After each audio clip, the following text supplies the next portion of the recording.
Hi. Infosys or TCS? Neither. Okay, TCS or Wipro? Neither. Oh, well, Infosys or Wipro? Neither. Why? People think that these organizations are good for freshers because they get a lot of training which they wouldn't get in other organizations. I must remind such people that attending trainings is not equivalent to learning. Indeed, these organizations provide a lot of training to freshers, but only about 1% of the trainees actually absorb the knowledge. The 1% that do absorb the training do not stick to the organization for a long time because sooner or later they realize that they want to do some real engineering. The figure 1% isn't merely a guess.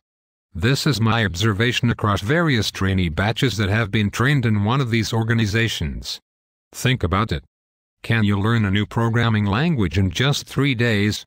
If your answer is no, you shouldn't join one of these organizations. If your answer is yes, you shouldn't join one of these organizations. Okay.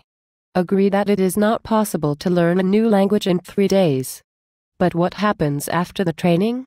Can the freshers not learn stuff once they get into live projects? One can find engineering problems in these organizations but no trace of engineering.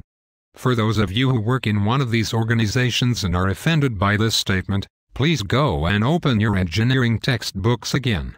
Try to remind yourself what you studied and what you learned. Consider what you do now. Why is there no engineering in Infosys, TCS, or Wipro? The number of engineers in these organizations are very, very few. Perhaps only 1 in every 200 is an engineer. This is a guess, albeit not a wild one.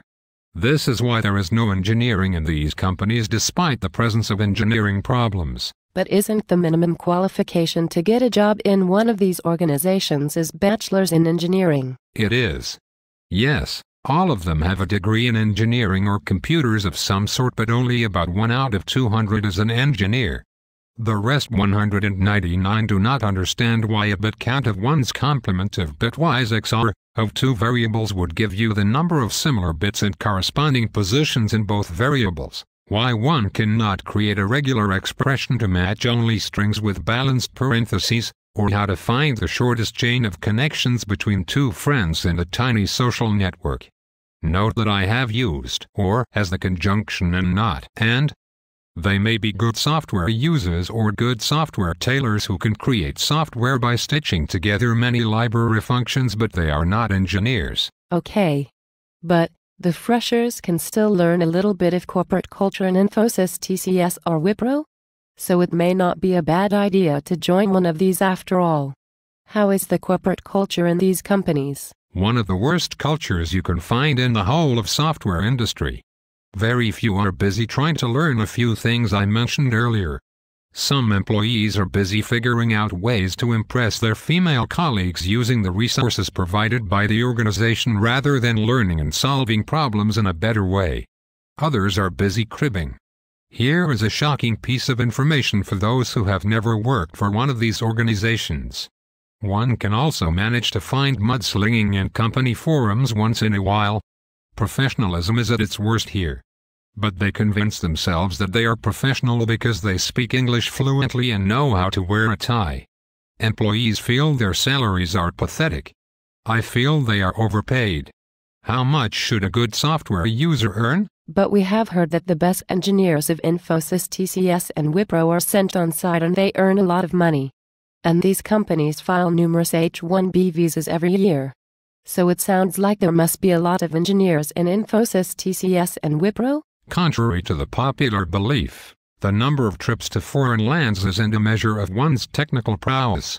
It is mostly, but not always, a measure of how dispassionate one is about engineering and his profession, and how greedy one can be for wealth.